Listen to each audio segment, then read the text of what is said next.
Shalom, selamat bergabung dalam program Baca Alkitab setiap hari. Saya berdoa semoga Bapak Ibu Saudaraku semua diberkati Tuhan melalui pendengaran dan perenungan firman Tuhan setiap hari.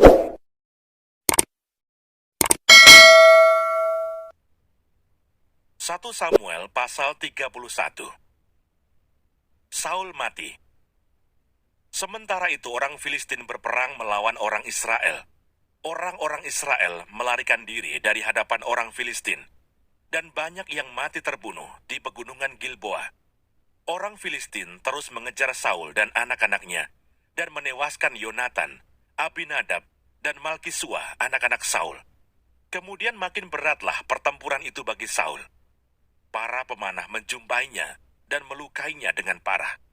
Lalu berkatalah Saul kepada pembawa senjatanya, "Hunuslah pedangmu dan tikamlah aku, supaya jangan datang orang-orang yang tidak bersunat ini menikam aku dan memperlakukan aku sebagai permainan."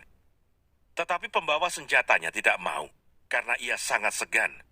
Kemudian Saul mengambil pedang itu dan menjatuhkan dirinya ke atasnya. Ketika pembawa senjatanya melihat bahwa Saul telah mati, ia pun menjatuhkan dirinya ke atas pedangnya, lalu mati bersama-sama dengan Saul. Jadi Saul, ketiga anaknya, dan pembawa senjatanya, dan seluruh tentaranya, sama-sama mati pada hari itu. Ketika dilihat orang-orang Israel yang di seberang lembah, dan yang di seberang sungai Yordan, bahwa tentara Israel telah melarikan diri, dan bahwa Saul serta anak-anaknya sudah mati, maka mereka meninggalkan kota-kota mereka, lalu melarikan diri juga. Kemudian datanglah orang Filistin dan menetap di sana. Ketika keesokan harinya, orang Filistin datang merampasi orang-orang yang mati terbunuh itu. Didapati mereka Saul dan ketiga anaknya tergelimpang di pegunungan Gilboa.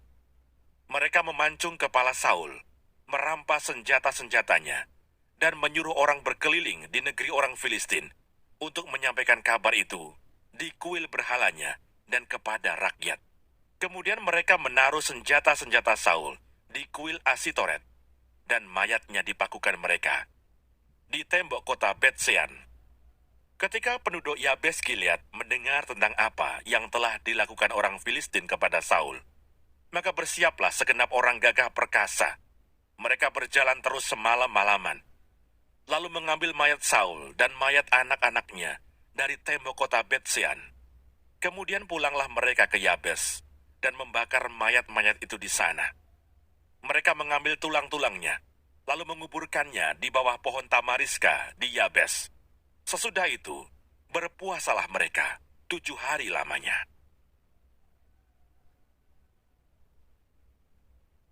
Kitab 2 Samuel. 2 Samuel pasal 1. Daud menerima kabar kematian Saul. Setelah Saul mati, dan ketika Daud kembali sesudah memukul kalah orang Amalek, dan tinggal 2 hari di Siklak, maka datanglah pada hari ketiga seorang dari tentara, dari pihak Saul, dengan pakaian terkoyak-koyak, dan tanah di atas kepala. Ketika ia sampai kepada Daud, sujudlah ia ke tanah dan menyembah. Bertanyalah Daud kepadanya, "Dari manakah engkau?" Jawabnya kepadanya, "Aku lolos dari tentara Israel." Bertanyalah pula Daud kepadanya, "Apakah yang terjadi? Coba ceritakan kepadaku." Jawabnya, "Rakyat telah melarikan diri dari pertempuran. Bukan saja banyak dari rakyat yang gugur dan mati, tetapi Saul dan Yonatan anaknya juga sudah mati."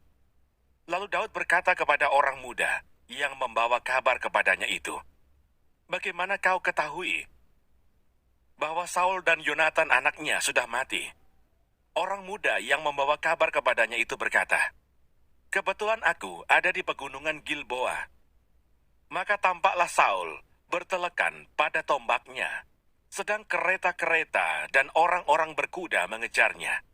Ketika menoleh ke belakang, ia melihat aku, lalu memanggil aku, dan aku berkata, "Ya Tuanku." Ia bertanya kepadaku, "Siapakah engkau?" Jawabku kepadanya, "Aku seorang Amalek." Lalu katanya kepadaku, datanglah kemari dan bunuhlah aku. Sebab kekejangan telah menyerang aku, tetapi aku masih bernyawa. Aku datang ke dekatnya dan membunuh dia, sebab aku tahu ia tidak dapat hidup terus setelah jatuh. Aku mengambil jejamang yang ada di kepalanya dan gelang yang ada pada lengannya, dan inilah dia kubawa kepada tuanku.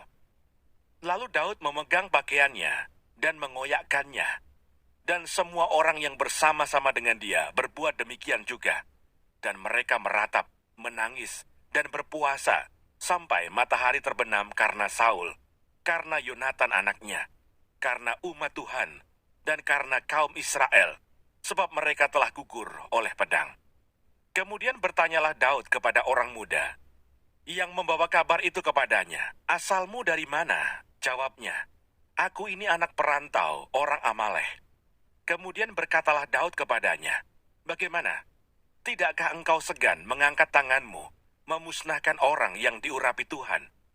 Lalu Daud memanggil salah seorang dari anak buahnya dan berkata, "Kemari, paranglah dia." Orang itu memarangnya sehingga mati. Dan Daud berkata kepadanya, "Kau tanggung sendiri darahmu, sebab mulutmu lah yang menjadi saksi menentang engkau, karena berkata, 'Aku telah membunuh orang yang diurapi Tuhan.'" Ratapan Daud karena Saul dan Yonatan. Daud menyanyikan nyanyian ratapan ini karena Saul dan Yonatan anaknya. Dan ia memberi perintah untuk mengajarkan nyanyian ini kepada Bani Yehuda. Itu ada tertulis dalam kitab orang jujur. "Kepermayanmu, hai Israel, mati terbunuh di bukit-bukitmu. Betapa gugur para pahlawan. Janganlah kabarkan itu di Gad. Janganlah beritakan itu di lorong-lorong Askelon. Supaya jangan bersukacita anak-anak perempuan orang Filistin.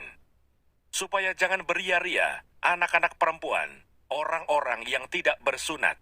Hai gunung-gunung di Gilboa, jangan ada embun, jangan ada hujan di atas kamu. Hai padang-padang pembawa kematian, sebab di sanalah perisai para pahlawan dilumuri. Perisai Saul yang tidak diurapi dengan minyak. Tanpa darah, orang-orang yang mati terbunuh.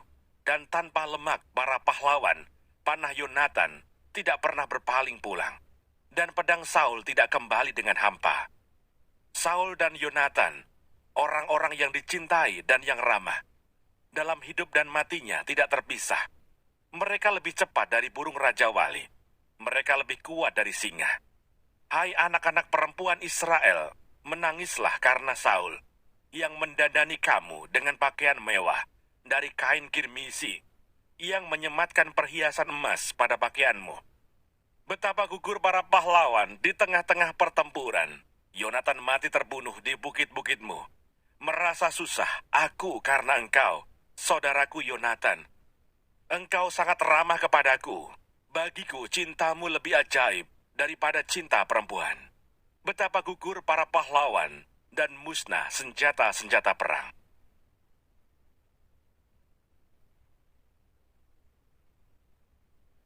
Dua Samuel pasal 2. Daud menjadi raja atas Yehuda.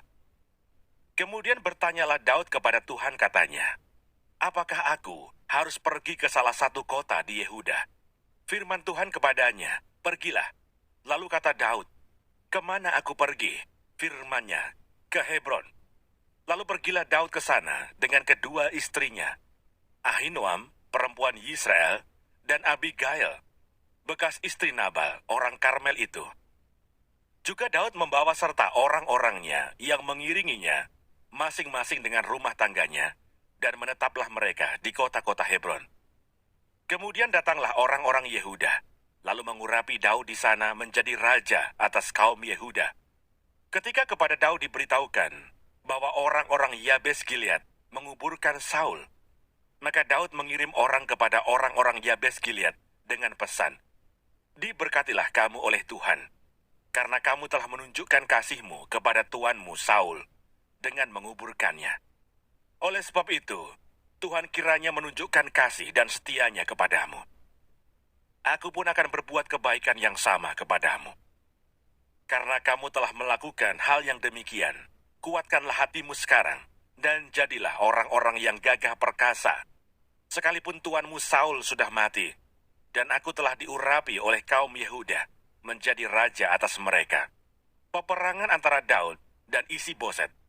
Abner bin Ner, panglima Saul, telah mengambil Isi-Boset anak Saul dan membawanya ke Mahanaim, serta menjadikannya raja atas Gilead, atas orang Asyuri, atas Yisrael, atas Efraim, dan atas Benyamin, bahkan atas seluruh Israel.